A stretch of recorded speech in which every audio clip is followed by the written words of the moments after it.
বন্ধুরা, ভারতের মেয়েরাও বিশ্বকাপ জেতে কালকে অর্থাৎ আইসিসি ওম্যান ক্রিকেট ওয়ার্ল্ড কাপের ফাইনাল ম্যাচ দেখার পরে প্রতিটা বাংলাদেশি বলছে, আমি বলছি না, প্রতিটা বাংলাদেশি বলছে যদি বাংলাদেশি পুরুষ দলের সঙ্গে মহিলা দলের কম্প্যারিজন করতে যাই, ওদের খেলা হয়, তাহলে বাংলাদেশ পুরুষ দল হারবে। বাংলাদেশ পুরুষ দল নাকি আইসিসি ওডিআই র্যাঙ্কিংয়ের 10th, 10ম, টি-20তেও 10ম, টেস্টে 9ম বা 10ম। বাংলাদেশিরা মহিলাদের ছোট মনে করে, তারা মনে করে মহিলাদের কোনো দরকার নেই, মানে শুধুমাত্র সন্তান জন্ম ছাড়া মহিলাদের কোনো প্রয়োজন নেই। ভারতবর্ষে দেখুন বা বিশ্বের অন্যান্য দেশে দেখুন, যেখানে মহিলা এবং পুরুষদের সমান চোখে দেখা হয়, কিন্তু বাংলাদেশ বা পাকিস্তান এই ধরনের দেশে মহিলাদের কোনো অধিকার নেই। সেই নারীরা, সেই মহিলারা, তারাও বিশ্বকাপ জিতে গেল, তারাও একটি ওয়ার্ল্ড কাপ জিতে গেল। গত 30শে অক্টোবর থেকে 2 নভেম্বর এই কদিন বাংলাদেশিরা পরপর দুবার বাপ বদলেছে। প্রথমবার তারা অস্ট্রেলিয়াকে বাপ বানিয়েছিল এবং তাদের বিশ্বাস ছিল, মানে দৃঢ় বিশ্বাস ছিল, অস্ট্রেলিয়া মহিলা ক্রিকেট দল যেহেতু বহুবার ওয়ার্ল্ড কাপ জিতেছে, তারা defending champion. ICC men cricket world কাপে অস্ট্রেলিয়া ভারতকে হারিয়ে ওয়ার্ল্ড কাপ জিতে নিয়েছিল, তাই অস্ট্রেলিয়ান মহিলা ক্রিকেট দল ভারতকে হারিয়ে দেবে, কারণ তারা আনবিটেন। তারা এই ওয়ার্ল্ড কাপের একটা ম্যাচও হারেনি, তারা ভারতকে গ্রুপ ম্যাচে হারিয়ে দিয়েছিল। তাদের বিশ্বাস ছিল যে অস্ট্রেলিয়া ভারতকে হারিয়ে দেবে, এটা যেহেতু সেমিফাইনাল, ভারত বিদায় নেবে। সেই কারণে পুরো বাংলাদেশ খেলাটা দেখছিল।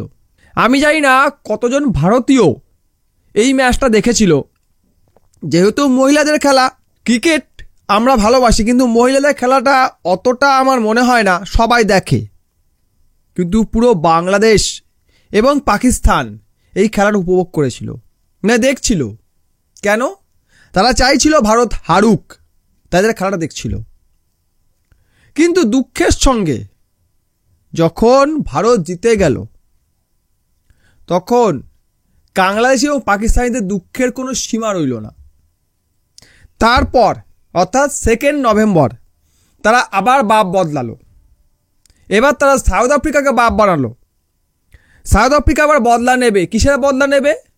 টি-20 ওয়ার্ল্ড কাপের ফাইনাল, মেন টি-20 ওয়ার্ল্ড কাপ ফাইনালে সাউথ আফ্রিকা ভারতের কাছে হেরে গিয়েছিল, সেই বদলা নেবে সাউথ আফ্রিকা মহিলা ক্রিকেট দল। তাই তারা টিভির সামনে বসেছিল। কতজন ভারতীয় ছিলেন? অনেকেই ছিলেন, কারণ যেহেতু ফাইনাল ম্যাচ ছিল, তাই প্রতিটা ভারতীয় নজর ছিল টিভির দিকে যে মহিলারা কীভাবে খেলে, ভারতকে এবার জিততে পারবে। কেননা এর আগে 2005 এবং 2017-তে ভারতীয় মহিলা ক্রিকেট দল ওয়ার্ল্ড কাপ জিততে পারেনি, এবার তারা কি পারবে, এ নিয়ে একটা উৎসব ছিল। পারলে পারবে, না পারলে না পারবে, কিন্তু একটা মানুষের মধ্যে উৎসাহ ছিল। স্টেডিয়াম একদম ফুল ভরা ছিল, মানুষের মনে উৎসাহ ছিল, তাই তারা খেলা দেখছিল। কিন্তু বাংলাদেশ পাকিস্তানের খেলা দেখছিল, এখানে তাদের দেশের কেউ নেই। কেননা টুর্নামেন্ট শুরু হওয়ার পর প্রথম দল বাংলাদেশিরা বিদায় নিয়েছিল, তাই তাদের দেখার কোনো প্রয়োজন ছিল না, কিন্তু তারা দেখেছিল। কেন দেখেছিল? এখন অনেকে বলতে পারেন যে তারা ক্রিকেট এনজয় করার জন্য। আগে না, ক্রিকেট যারা এনজয় করে সবার খেলা দেখবে, তারা ভারতের খেলাটাই দেখে। কেন? কারণ তারা প্রার্থনা করে যে আজকে যেন ভারত হারে। কিন্তু শেষে যখন ভারতীয় মহিলা দল এত সুন্দরভাবে খেলেছে, সেটা দেখার পর বাংলাদেশিরা বর্তমানে ডিপ্রেশনে আছে। কাংলুরা সারা রাত কেঁদেছে, কেঁদে ভাসিয়ে দিয়েছে। আমি বহু কাংলু ক্রিকেট অ্যানালাইসিসের ভিডিও দেখছিলাম, তাদের গলার মধ্যে ধরা ধরা ভাব, ভারত জিতে গেল, ভারতীয় মহিলা ক্রিকেট দলও জিতে যায়, আমরা কেন পারি না। তারা আজও হয়তো গভীর শোকাচ্ছন্ন রয়েছে। তারা ঠিক বুঝে উঠতে পারছে না এরপর তারা কাকে বাপ বানাবে, মানে কাকে বাপ বানালে তারা ভারতকে হারাতে পারবে এবং তাকে তারা পার্মানেন্ট বাপ করতে পারবে। পার্মানেন্ট এই আমাদের বাপ, ভারতকে সবসময় হারাবে, তাই এরই আমরা জব করব। তাছাড়া কবে বলতে পারবে, এটা তারা বুঝে উঠতে পারছে না। একদিকে বাংলাদেশি মেন এবং ওমেন ক্রিকেট টিম প্রতিটা আইসিসি টুর্নামেন্ট থেকে সবার আগে বিদায় নিচ্ছে। অপরদিকে ইন্ডিয়ান মেন এবং ওমেন ক্রিকেট টিম প্রতিটা টুর্নামেন্ট থেকে ট্রফি নিয়ে বাড়ি আসছে। আর এটা দেখে কাংলাদের খুব দুঃখ লাগছে ভাই। কাংলু, তোদের জন্য ছোট উপদেশ, দুঃখ করে লাভ নেই। ট্রফি জিততে গেলে আগে খেলাটা শিখতে হয়। আগে খেলাটা শিখে আয়, কি করে ক্রিকেট খেলতে হয় সেটা শিখে আয়।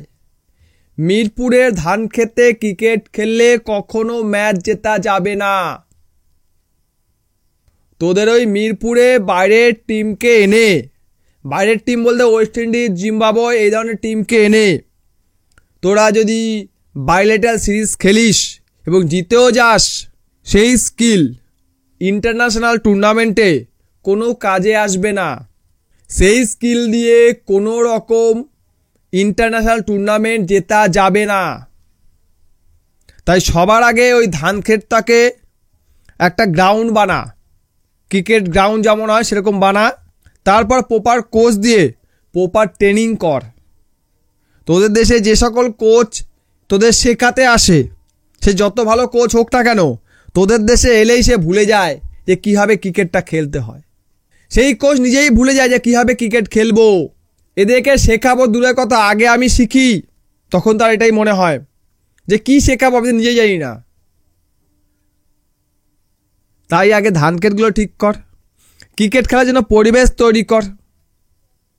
ভারতে ক্রিকেট খেলার পরিবেশ রয়েছে, ক্রিকেট ভারতের মনে গেঁথে গেছে। তাই ক্রিকেট সেটা মহিলা হোক বা পুরুষ, যে কোনো দলই খেলুক না কেন, সেটা ওডিআই হতে পারে, টি20 হতে পারে, টেস্ট হতে পারে, ডাজ নট ম্যাটার, সেখানে ভারত ট্রফি পাবে, এটাই স্বাভাবিক। এখন কিছু কাংলু আমার এই কমেন্ট বক্সে কমেন্ট করবে, অস্ট্রেলিয়া তো ভরে দিয়েছিল, হ্যাঁ তারপরে আমরাও ভরে দিয়েছি। অস্ট্রেলিয়া তো ওডিআই সিরিজ জিতে গেছে, আমরা লাস্ট ম্যাচ 4 গুঁতো দিয়ে দিয়েছি। অস্ট্রেলিয়া তাদের মাটিতে সেরা, আমরা আমাদের মাটিতে সেরা। তবে তোদের মতো ধান ক্ষেত বানিয়ে খেলি না, আমরা বিদেশিদের ফেভারে পিচ বানাই, তাদেরকে খেলার পরিবেশ দেই, আর বিদেশিরা তাদের ফেভারে পিচ বানায়, তারপরেও আমরা ম্যাচ জিতি। তাই ইন্টারন্যাশনাল টুর্নামেন্টে গিয়ে ভালো পারফরমেন্স করি। এশিয়া কাপ দেখেছিস, টি20 ওয়ার্ল্ড কাপ দেখেছিস, চ্যাম্পিয়ন ট্রফি দেখেছিস, আর কত দেখাবো। এখন মহিলাদের ক্রিকেট দেখলি, যেখানে ভারতীয় মহিলা ক্রিকেট দল 4 নম্বরে ছিল, টপ 4 টিম সেমির জন্য কোয়ালিফাই করেছিল, তো আমাদের 4 নম্বরে ছিল ভারতীয় মহিলা ক্রিকেট দল। সেখানে তারা সেমিতে অস্ট্রেলিয়ার সঙ্গে খেলছিল, যারা আনবিটেন ছিল, যারা ডিফেন্ডিং চ্যাম্পিয়ন। তারা একটা হিউজ রানের টার্গেট দিয়েছিল 300+, সেটাকে ভারত চেস করে ফাইনালে গিয়েছে এবং ফাইনালেও সাউথ আফ্রিকাকে হারিয়ে ট্রফি জিতেছে। তোদের মতো আল্লাহকে নাম পে দে বলে জেতেনি, স্কিল দিয়ে, প্রপার ট্রেনিং নিয়ে, প্যাশন দিয়ে জিতেছে। তাদের মধ্যে ক্রিকেট খেলার প্যাশন রয়েছে, তোদের মতো অজুহাত নেই। কিছু হলেই এর দোষ, কিছু হলেই ওর দোষ, কিছু হলেই ভারতের দোষ। ভারতের জন্যই আমরা প্রপার ট্রেনিং পাচ্ছি না, ভারতের জন্যই আমরা প্রপার খেলতে পারছি না। ভারত চুরি করতেছে, তাই আমরা জিততে পারতাছি না। এটা ভারত তোর বলে না, ভারতকে বিশ্বের কোনো দেশই বলে না। যারা বলে তারা গাড্ডু পায়, গাড্ডু। অস্ট্রেলিয়া বলে, কখন বলে? যখন তারা হেরে যায়, অজুহাত দেয়। তাই বর্তমানে দেখতেছি অস্ট্রেলিয়া কী অবস্থা। 2023-এ অস্ট্রেলিয়া ভারতকে হারিয়েছে, তারপরে আর কোনো টুর্নামেন্টে কিন্তু জিততে পারেনি। 2025-এ টেস্ট চ্যাম্পিয়নশিপ হেরে গেছে সাউথ আফ্রিকার কাছে। নিজের দেশে ভারতকে ডেকে তাদের ফেভারে পিচ বানিয়ে নিজেরা ফাইনালে পৌঁছে গেছে, কিন্তু তারা ফাইনালে হেরে গিয়ে ঘর ঢুকেছে। সাউথ আফ্রিকা ট্রফি নিয়ে চলে গেছে। অস্ট্রেলিয়া তোদেরকে কপি করতে চাইছে না, অস্ট্রেলিয়াও ভোগে যাচ্ছে। প্যাশন আর স্কিল না থাকলে কোনো খেলা বা কোনো কিছুতে সাকসেসফুল হওয়া যায় না, সেটা কাংলুরা বোঝে না।